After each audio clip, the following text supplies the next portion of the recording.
new reports today that saboteurs say they blew up a Russian military plane in Belarus. Ukrainian media reports began claiming Sunday that a large explosion rocked MilitarySurveillance air base in Minsk Oblast in Belarus, with reports saying Russian aircraft had been damaged. Eyewitness accounts suggest 2 explosions in the Sunday morning hours. According to preliminary reports, the traffic police stopped the cars in several places around the airbase and checked the trunks and ID of the drivers.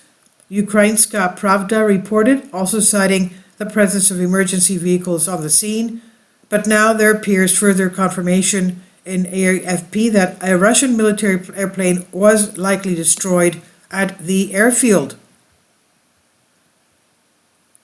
Secret operatives reportedly used drones to carry out this type of an attack before sneaking back across the border and out of Belarus. Reuters is also, as of Monday, says morning reports of the news.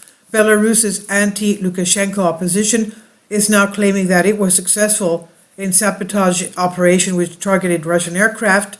The information has been revealed by officials working under exiled Belarusian opposition leader Svetlana Tikhanovskaya, so that's a woman.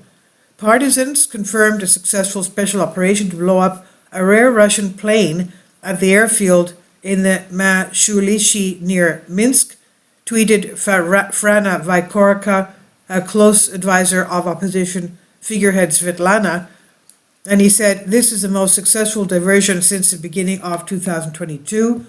The 2 Belarusians who carried out the operation had used drones," he said, adding that they had already left the country and were safe. Tikhanovskaya herself also weighed in, saying, "I'm proud of the Belarusians who continue to resist the Russian hybrid occupation of Belarus and fight for the freedom of Ukraine." She's long carried out her opposition activity in exile from Lithuania and earlier Poland, having also recently been tried in absentia by Lukashenko's court system. And she further claimed that the aircraft was worth 330 million euros, with other opposition media sources identifying that it was an A-50 surveillance plane. A Russian A-50U mainstay is indeed a very large, expansive surveillance aircraft in operation by the Russian Air Force, the drive says. The target here is very important regardless. The A-50s are very low density, high demand assets and are one of Russia's major advantages over Ukraine in terms of the air war.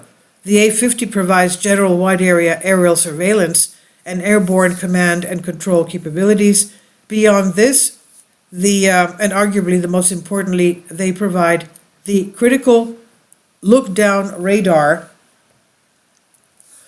surveillance capabilities for Russia's air operations.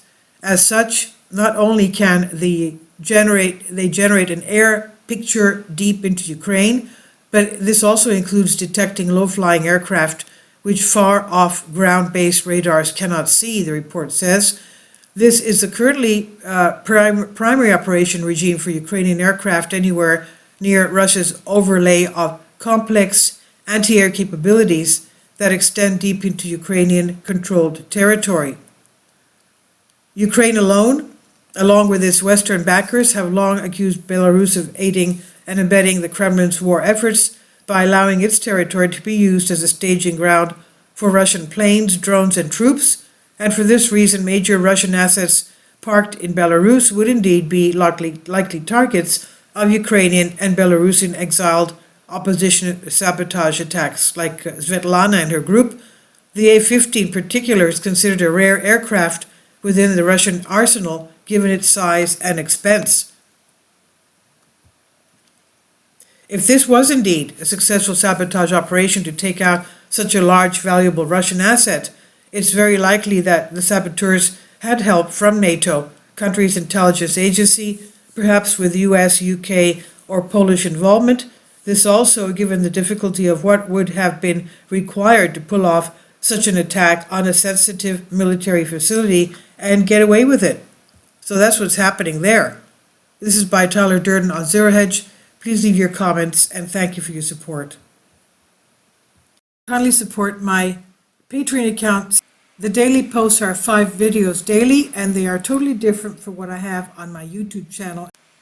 Thank you so much for your support and that you find all my content so interesting. You'll find the Patreon account details in the description box